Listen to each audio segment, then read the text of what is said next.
Welcome to the party. I'm Sam Ekstrom. We've got Olympics talk. And did the Wolves mess up not signing Tyus Jones? We'll talk about that on today's Minnesota basketball party. This is Locked On Sports Minnesota podcast. It's endless Minnesota Timberwolves talk with the diverse voices of your local experts. It's time for the Minnesota basketball party on the Locked On Podcast Network. Your team every day.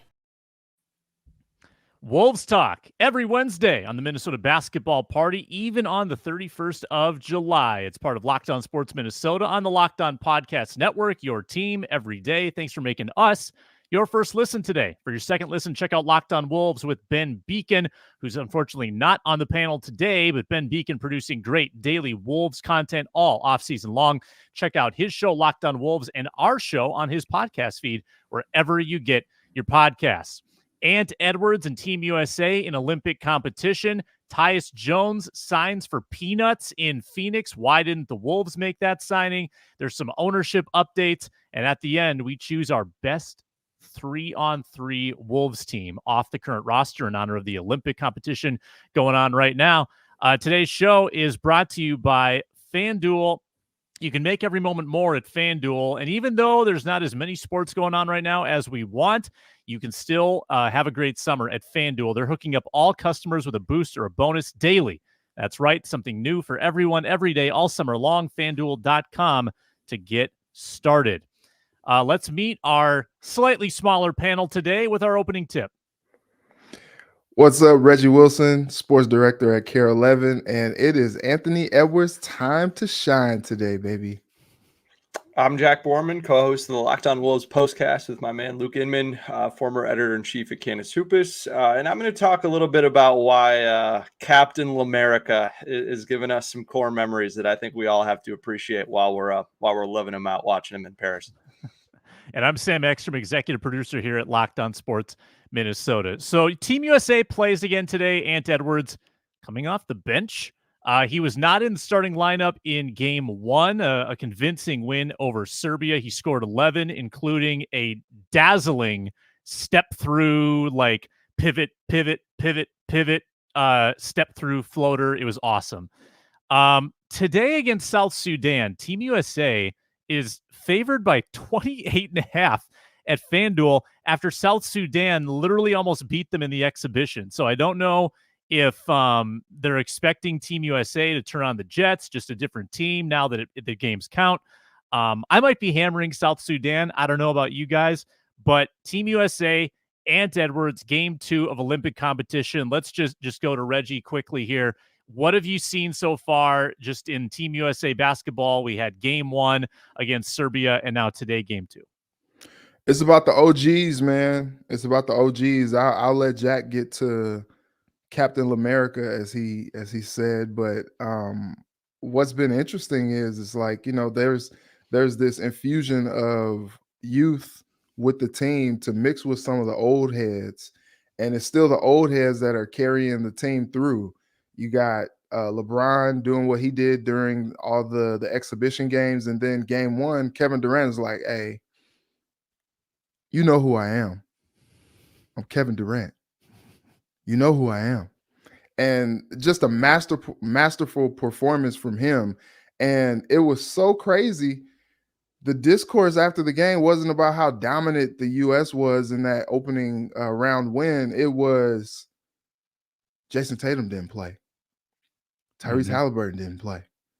And it's just like, okay, why are we amplifying that? Like, that's the thing that we want to amplify. Like, we are so just like embrace debate of a culture in sports that I just hate. I can't stand it that we're amplifying that out of like all the other storylines that could have been done. It's absolutely insane. But I think what's interesting last time, you know, when they played South Sudan, that was some kind of game and they needed LeBron's heroics at the end, but they didn't have Kevin Durant.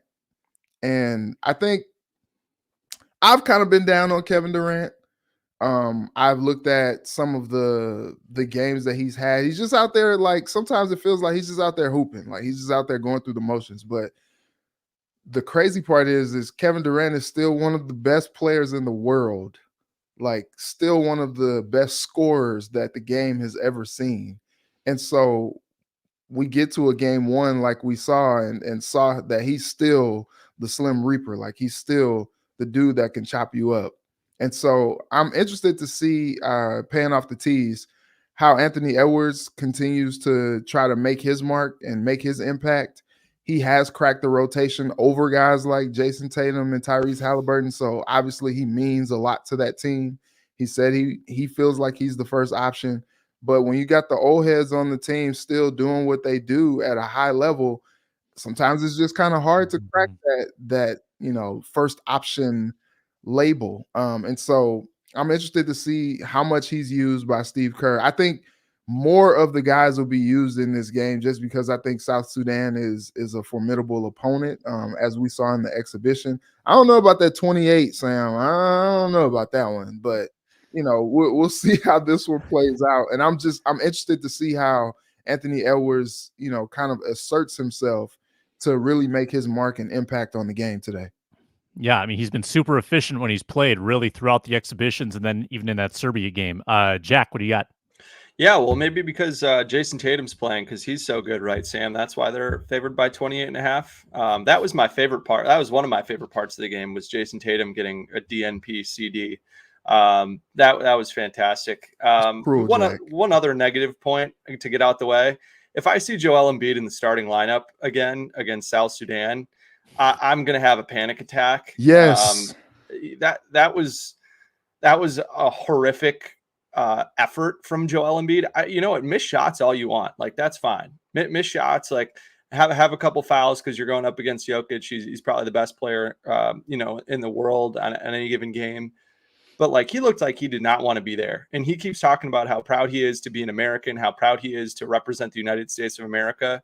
And he is not showing it at all with how he's playing. Like, he just looks like he does not want to be there. And that's the coolest thing about the Olympics, right? Is you get this opportunity to go and represent your country and play as proud as you can and leave everything out there. And that's what we've seen from the old heads, right, Reggie, that you talked about. Like, you see how much it means to those guys. And to see Joel Embiid just stinker after stinker after stinker in all the exhibition games and all the, and now into the actual Olympics, like, if you're still hurt, don't play. If you're that hurt where you can't give a proud effort, you should not be on the basketball court. So, all right, gotten that out of the way. Shout out to Anthony Davis. He's another Patriot. From what we've seen from him in the exhibitions in the Olympics, but the chief Patriot of them all, Captain L'America, man, just to see LeBron carrying the flag in the rain on that boat down the Seine was incredible. I think, like, for people in my generation, like, I'm 25 years old and was 26, and like, outside of Michael Phelps and then Serena and maybe Simone Biles, like, LeBron's the greatest athlete of my lifetime. First NBA game I went to was when I was 5 years old, when LeBron came as a rookie. And I'm now, getting paid to talk about basketball, and he's still 39 years old doing this. Wow. And he's still maybe the best player on planet Earth when the chips are down.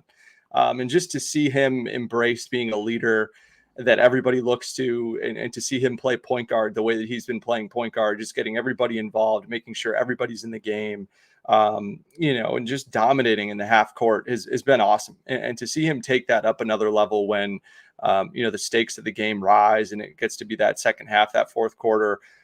We saw that especially against South Sudan and Germany in those exhibition games, which was a ton of fun to see him and Steph Curry just kind of take over at the end of the game. And then against Serbia in the opener, right, to have him go for 21, 9, and 7 was really fun. And to see him throw that lob to Anthony Edwards at the end of the first quarter after Ant was calling for the lob on the previous possession and LeBron threw a bounce pass instead for a turnover, to see him kind of get Ant involved and to see Ant's reaction to LeBron throwing that pass was really, really cool. And we saw that. And that was right after, Ant had a really fun moment with his childhood hero, Kevin Durant, where Kevin Durant makes a three and then Ant hits a three on the next possession to tie the game. And I think Serbia called a timeout after that moment. And to see the two of those guys celebrate, that had to have just been so fun for Anthony Edwards. Like, I know these guys are competitors. I know Anthony Edwards is talking a whole lot of trash to Kevin Durant in that Suns series. But but like, think about it. If either of you two guys got to do anything with one of your childhood heroes, be on the same side representing your country, to be able to share that moment with KD, I'm sure for Ant was a once in a lifetime, all time special opportunity for him. So I thought that was really, really cool, because I think that's kind of what the essence of the Olympics is. Like, it makes you, it kind of almost like puts you in the Olympian shoes to think about and kind of give you chills of like how cool it is that these guys get to, represent the United States on a global stage and play with guys that they normally never get to play with, or team up with people that they normally never get to team up with. What was really, really cool. And to see those two guys really have an evident chemistry on the floor, I thought was awesome. And to see the way Ant still very clearly looks up to KD, but also the way that KD very clearly enjoys being around Ant, embraces kind of his youthful energy and youthful spirit, I thought was really fun. And so I think those things, matter the most to me when you're watching games. And so to see LeBron carry the flag and play the way that he's played, and to see everybody kind of embrace Ant, and maybe it is a moment where some of these guys are kind of looking around to see who they're going to pass the torch to, or who's going to be that guy, come LA in 2028. And Anthony Edwards, like you said, Sam, being in the rotation over some of those other guys, certainly could be one of those guys. Other Wolves updates. Nickeil Alexander-Walker's playoff slump continues in the Olympics. He's 0 for 7 shooting through his first 2 games with Canada coming off the bench. Rudy has played 27 minutes and 18 minutes, respectively, in the 2 wins for France. Wemby's been the star. Rudy playing almost second fiddle there, but he's 6 of 9 shooting, 2 for 7 from the line. Only had 3 rebounds in their first game against Brazil, then had 15 in their overtime win against Japan, which, by the way, was zany. 4-point play for France in the closing seconds of regulation to send it to overtime. So France looking formidable in their first couple games. Wemby's been so fun to watch. And then Joe Ingles has played 3 minutes for Australia in the 2 games. So there are your Wolves updates. Team USA's second game today against South Sudan. We'll be watching Ant and LeBron and maybe Jason Tatum, maybe not. We don't know. Coming up, we'll talk about a point guard that might have slipped away from the Timberwolves in free agency. That's next on the Minnesota Basketball Party. We've been talking FanDuel Olympic lines today, and that's because this show is brought to you by FanDuel. There's not as many sports going on in the summer. There's not NBA basketball. There's not NHL. Right now, WNBA is on pause, but we do have Olympic basketball and all of the Olympics. And if you go to the Olympic tab at FanDuel, you have so many options. You've got tennis. You've got golf coming up. I know Jack is going to be dialed in on that. You can bet the swimming winners. We got some more gold medal races today. There are plenty of options at FanDuel. You've also got Major League Baseball going on. And FanDuel is letting you get the best bang for your buck with a daily boost or bonus for all customers. Something for everyone, every day, all summer long. Head to FanDuel.com. Start making the most out of your summer. It's FanDuel, an official sports betting partner of Major League Baseball. All right. It's been a quiet couple weeks in free agency. We had a lot of noise early in July. We had some trade rumors involving Karl Anthony Towns. Those don't seem to have come to fruition at this point. And now we've got Tyus Jones signing for $3.3 million with the Phoenix Suns. It stung when Monte Morris signed with the Suns for nothing. And now another point guard has signed with the Suns for almost nothing. $3.3 million, 28-year-old Tyus Jones. Wolves could have used, another ball handler at a low price. This would have been, I think, a perfect fit. Obviously from Minnesota, obviously a beloved former Minnesota Timberwolf, and they couldn't make it work. Obviously, Jack, you can tell us the numbers. 3.3 million probably turns into like 10 million when you account for the tax and whatnot. But Jack, would this have made sense at that cost? Because it feels like it would have been a pretty good fit.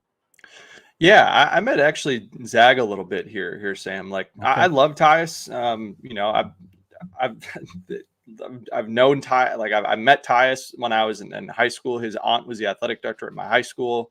So like I've spent a good amount of time around him. He's a fantastic human being. Love his family. Love everything about the guy. But like for Tyus personally, like I think the decision he made was a good one for him, given his options, and that like he needed to go somewhere where, you know, he would have ample opportunity to, you know, show what he's fully capable of doing as a starting point guard in the NBA before entering unrestricted free agency next year.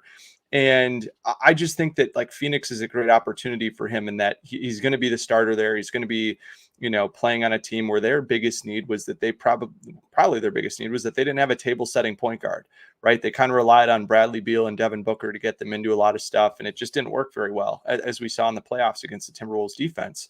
And so for him to be able to, you know, kind of prove like, yeah, that was their biggest need, and now I'm here and look at us go. Now we're winning in the playoffs. I think that that'll, you know, pay dividends for Tyus next summer. But for the Timberwolves, like I just think it would, like if you would have signed Tyus, he's your backup point guard. You know, you're not going to kick Mike Conley to the bench.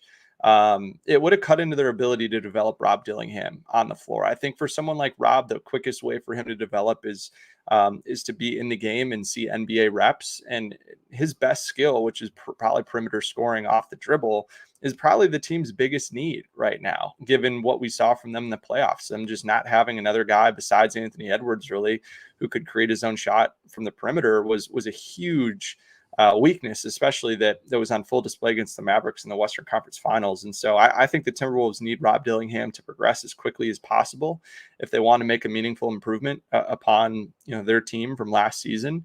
And why I think Tyus certainly makes the team better, no question about it. I just think that if developing Rob Dillingham is truly a priority for your team, which it seems like it is for this Timberwolves team, then, you know, giving away his minutes to Tyus Jones, I think would have been tough, both for Dillingham's development as well as Tyus Jones' ability to re-enter the market next summer and you know, make the most amount of money that he could. So I thought that him going to Phoenix made the most sense for Tyus, and him not coming to the Wolves, I think, also made sense for the Timberwolves, given their current long-term goals. Reg, your thoughts? Yeah, Phoenix needed a point guard. That was one of their struggles last year, is they really had nobody who was a ball dominant guard to really kind of facilitate out there. De facto point guard was Devin Booker, and you know, he was fine, but like we saw in the series against the Wolves, like they just had no real flow. I know they got Bud now. They, you know, can try to do some things differently, but I think the fit was there. And to Jack's point, like, yeah, Tyus is going to maximize his ability and his skill set and playing time being in Phoenix as opposed to the Timberwolves. Here's the thing. The Timberwolves, there's only so much ball to go around. And I just don't know that Tyus would have gotten the type of minutes. Like he could potentially start in Phoenix. I don't know that he would have gotten the type of minutes in Minnesota that really would have made his signing worthwhile. And so I hear a lot of people like talking like, you know, oh man, should have got Tyus. Like that was all that it took. Like, and they couldn't get Tyus. Like, look at the roster that the Wolves have. I just don't know that he fits with the guys that they've brought in for him to really get, you know, first off, Mike Conley is PG1. So he's going to get the majority of the point guard minutes.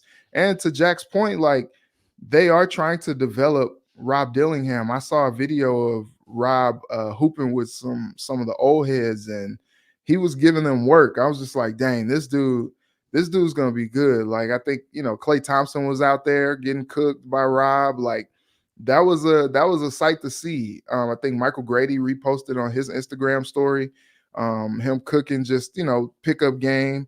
And so I think that Dillingham's development throughout the season is going to be something to watch. And he's first up. He's the point guard of the future that you all drafted and put a lot into. So I think you have to give him a chance to really fill into that spot. I think it's both a long-term and a short-term goal for the Wolves to have Dillingham out there on the floor and being a contributor right away. And so, you know, hopefully, you know, we see his continued maturation and development as the season goes, and he continues to have a prominent role in Chris Finch's rotation. But, then you got Terrence Shannon Jr. off the bench as well. Like you have a lot of guys that you can plug and play in the rotation. And as much as Tyus is beloved here, maybe it's like a year or two too late for a Tyus Jones signing. It would have made sense maybe last year or this year, but not next season. And so I think I'm good with Tyus going where he went, because I think that helps him better. And I'm good with whatever helps Tyus better, because he just seems to be a good dude who deserves good things. But the Wolves are in good shape. Yeah, I think it speaks to a changing free agent landscape in the NBA when Tyus Jones and Jordan McLaughlin are making like the same money, and I think this happened in the NFL too, when salaries got a little top heavy. That's happening in the NBA right now. The second apron scares everybody as well. So if you're not a star or a burgeoning star or someone with a bunch of upside, like if you're just a solid point guard, backup point guard, not a huge scorer like Tyus Jones, you probably aren't going to get paid what you feel like you're worth. I mean, I think that in previous year, he would have gotten paid a lot more, as he did with Memphis. And he's only 28, right? It's not like he's that much of an aging commodity and still only got $3.3 million from Phoenix. Like you said, Jack, maybe setting himself up in a good situation. He can hit it again next year and make bank on that. But we move on to some ownership news with the Minnesota Timberwolves. Star Tribune reporting that an arbitration hearing has been set for November. Now, the fine print is a little weird because it says the hearing will take a week, but they have to be done within 6 months. I'm not sure what the differentiation is there, if they get a ruling in 6 months or what. But at some point next season, we should have some resolution to the ownership squabble. It is a 3-person arbitration panel, and then basically they vote, and it'll be either 2-1 or 3-0, and somebody will emerge as the owner, we think. So what are the ramifications here, Reggie? I mean, what's at stake with this arbitration hearing? If Taylor wins, does this jeopardize the whole plan? Because we think Tim Connolly is kind of connected to A-Rod and Laurie. He's got 1 year left on his deal. What happens with that? If A-Rod and Laurie win, is there going to be financial cutting in the coming years because allegedly they don't have the money to pay the luxury tax? Like, it's hard to know what the fallout will be, but how do you see this? Like, what is at stake with this ownership arbitration? Yeah, I think going back to the conversation that I had with John Krasinski, like, I think the Wolves are going to be okay either way, just because, like, well, especially in the short term, just because, like, if it does go in Glenn Taylor's favor, like, he now has all this momentum to really keep building on the progress that the Wolves have had recently. And like, when you have a superstar like Anthony Edwards, it's not the time to like cheap out, like it's not the time to regress back to being safe financially. You got to spend into the luxury tax. You gotta do it. So I think regardless of how the arbitration goes, Glenn Taylor is going to have to like pony up and be a big player in this thing. But also, I think it's a best case scenario, because you got if it does go in Rodriguez and Laurie's favor, now they've added Bloomberg to the mix, and like now you're flush with cash. And so, you're talking about probably getting the new arena that they want, and the luxury tax and the second apron bill and all that is not really that big of a deal, because these dudes got it. They're deep into the bag at this point. And so I think it's a win-win in the short term for either way it plays out. But the thing that I do kind of wonder about is long term, what it means for the Wolves if it goes in Glenn Taylor's favor. Like, does he go ahead and just keep the team? Or is he going to be content to try to sell again to maybe someone else who is a little bit more flush? That remains to be seen. That is like my only thought behind if it goes in Taylor's favor as opposed to the other group. Yeah, and if it goes in Taylor's favor, do A-Rod and Lori sell and go away? If they win, do they buy out Taylor's 100%, and does he go away? Like, is it really kind of a battle to the death where the loser is out? That's what I don't know. Maybe Jack can shed some light on it. Yeah, I just think given the sour nature of the relationship between those three, or at least, it appears to be pretty sour. Yeah, I mean, it's hard to imagine that Lori and Rodriguez would stick around if they lost. That's just my feeling on everything. Who knows if Glenn would stick around. I think the chances of him sticking around are probably a little bit better if he loses, just because he's owned the team since its inception pretty much. He's from Minnesota. He obviously is very, very close with with Cheryl Reeve and everybody on the Link side of the house, much more so than Mark Lori and Alex Rodriguez. So I think that, that's certainly part of it. But yeah, I just think, like, what future plans have you heard from the Taylor side of things? I haven't heard one future plan from them or one initiative from them about how they plan to continue to drive the organization forward, continue to innovate, whether it's with the building at Target Center. Glenn Taylor sure seems to think that it's fine.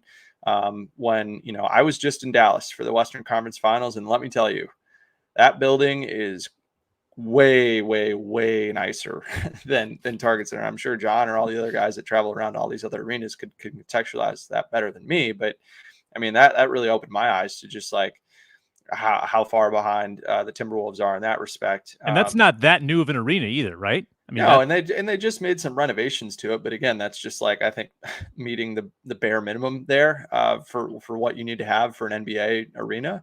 But yeah, I just think, like, the only thing that I've heard is that there's a willingness there to pay the luxury tax, which should, again, be the absolute bare minimum. Like Reggie said, when you have a lead dog like Anthony Edwards, like the three biggest future plans that I've heard or have, we've seen have all come about as a result of the Lori and Rodriguez partnership.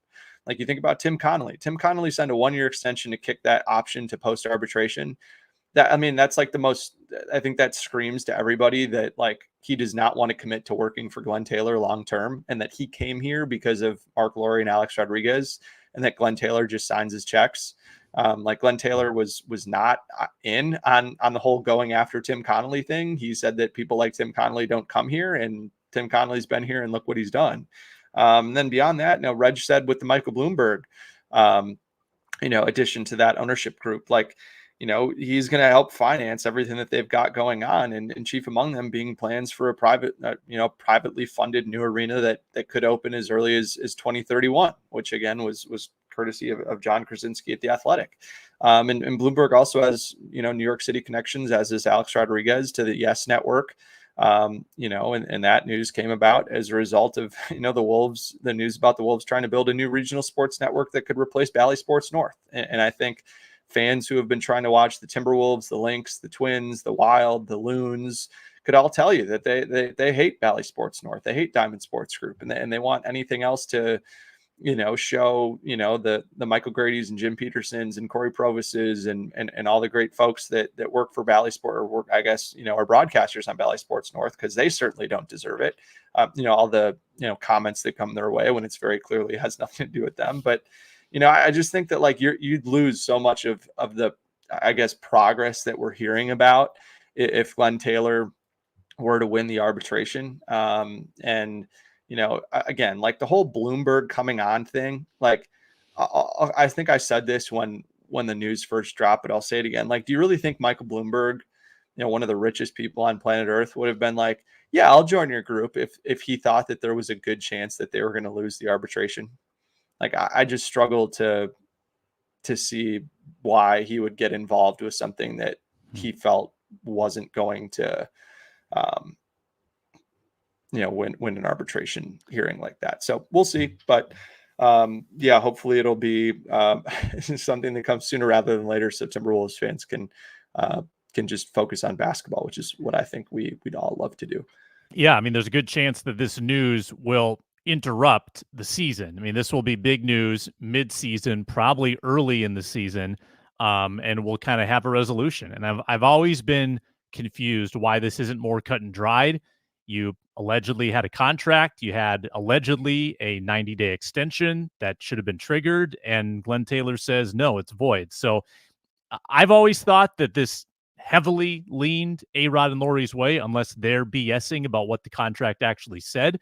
And I guess I would expect a unanimous resolution when the time comes, if it indeed is that clear. But if it's not, if Glenn Taylor wins the arbitration, I'm going to assume that he's correct in how he's interpreting the verbiage. And then, then I don't know what to believe. So it might get messy, controversial, certainly. And we'll get a lot more info in 3 months or 4, depending on when that arbitration hearing is. In closing, after a quick pause, we construct our best Wolves 3-on-3 team from the current roster if they wanted to enter the Olympic competition. That's next on the Minnesota Basketball Party. Very quick pause.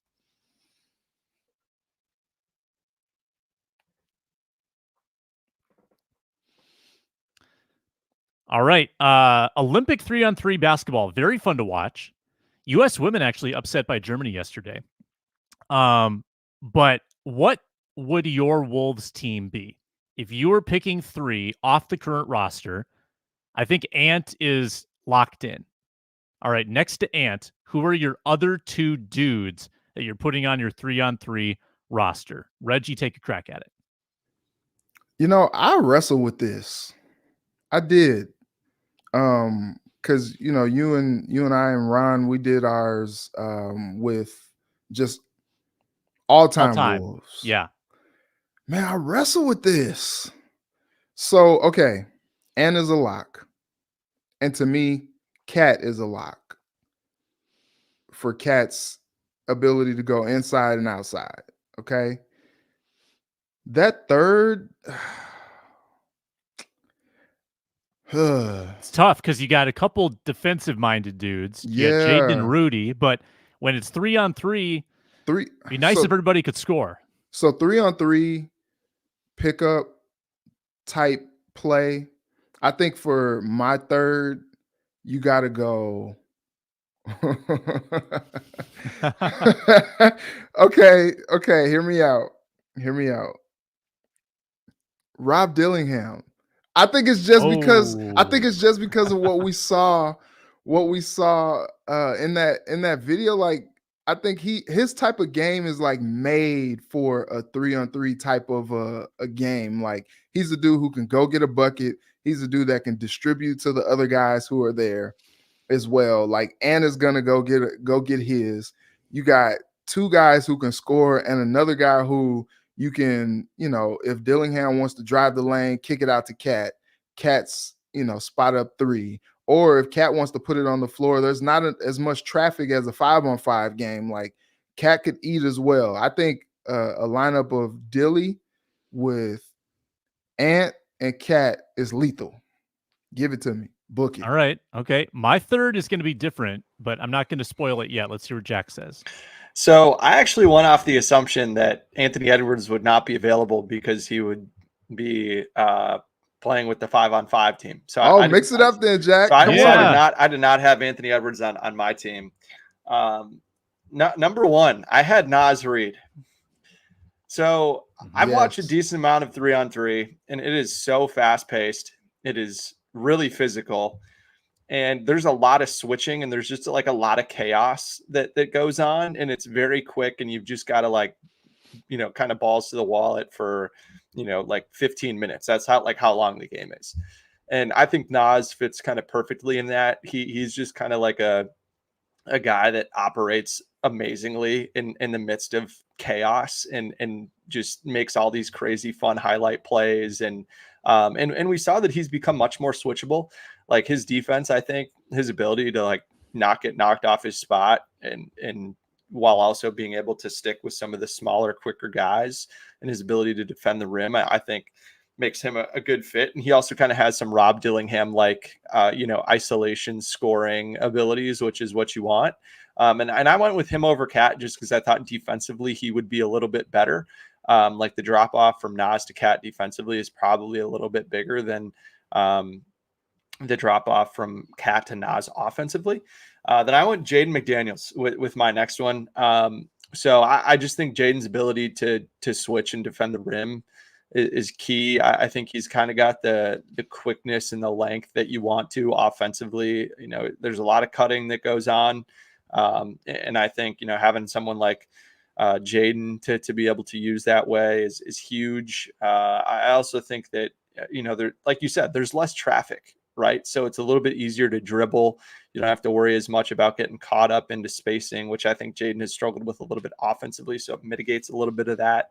And I was with you, Reg. I struggled. I thought long and hard about taking Rob Dillingham with my third spot, just because I think like it's kind of got like that street ball-y feel, that outside, just kind of, you know, who can you go to when the game's on the line? You're going by ones and twos, it's just he's kind of built for that.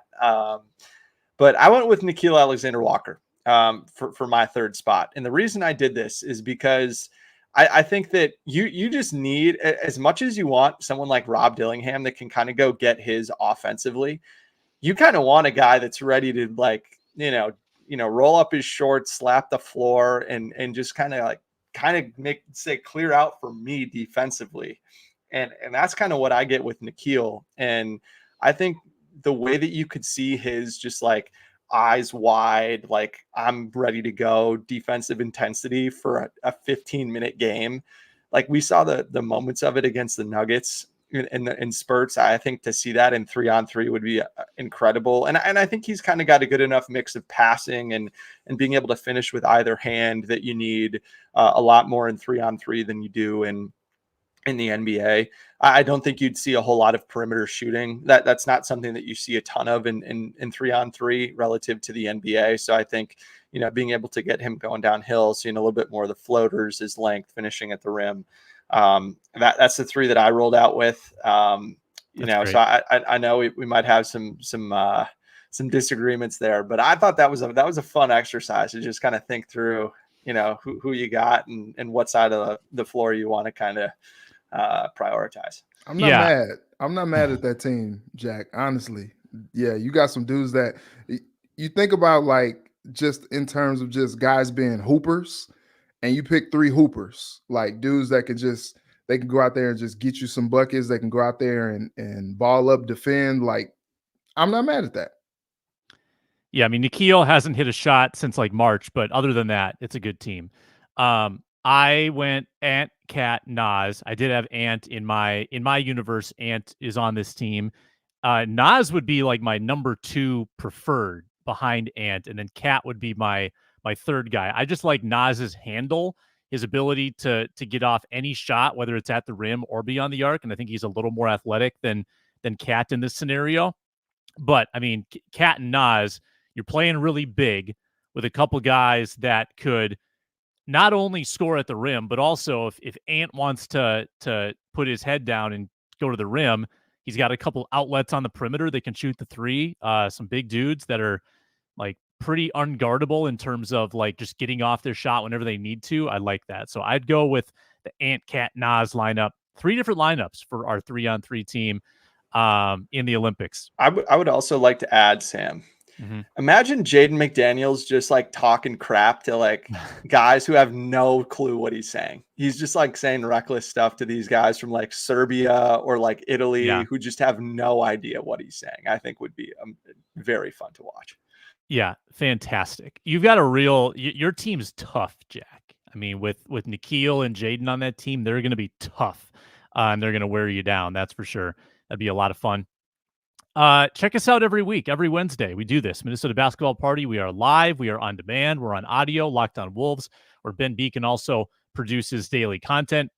Reggie Wilson, sports director, KARE 11. You're probably watching a lot of Reggie after the Olympics get done every night.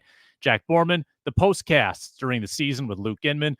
And I'm Sam Ekstrom, exec producer here at Locked On Sports Minnesota. We thank you for watching and for listening and for chatting in the comments. We'll talk to you next week on the Minnesota Basketball Party.